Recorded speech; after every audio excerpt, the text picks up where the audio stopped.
Bueno, pues la verdad que ha estado interesante, 3 ciábogas, 4 largos, nos ha gustado, la verdad que teníamos ganas de una regata así. Hemos hecho una buena salida, un buen primer largo y eso, y la primera ciáboga muy bien, hemos salido muy bien, el segundo largo hemos aguantado la remada bastante, luego ya hemos ido perdiendo también y luego ya en el tercer largo a round se nos ha ido un poquito y ya pues la última ciáboga ha sido un poquito justa. Y el cuarto largo ha sido, pues nada, querer terminar y hemos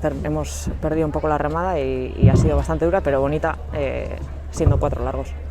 Bueno, pues la verdad que al ser 4 largos y más metros ha sido un poco, ha sido dura, pero bueno, después de la segunda ciáboga hemos visto que íbamos por delante, hemos aguantado el tercer largo ese y el cuarto ya, como hemos visto que habíamos sacado bastante, hemos disfrutado y a dar el máximo.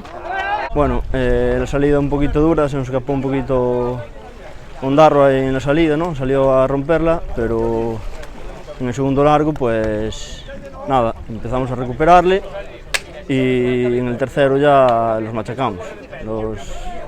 remamos muy bien, muy largo y bueno, en el último largo, pues a todo lo que teníamos y ganamos, metimos un barco y buena regata. Bueno, ha sido una regata dura,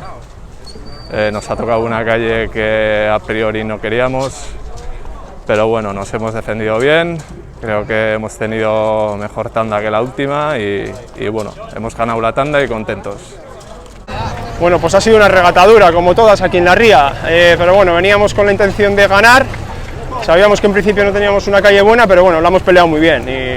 y ha salido bien todo y para casa el trapo.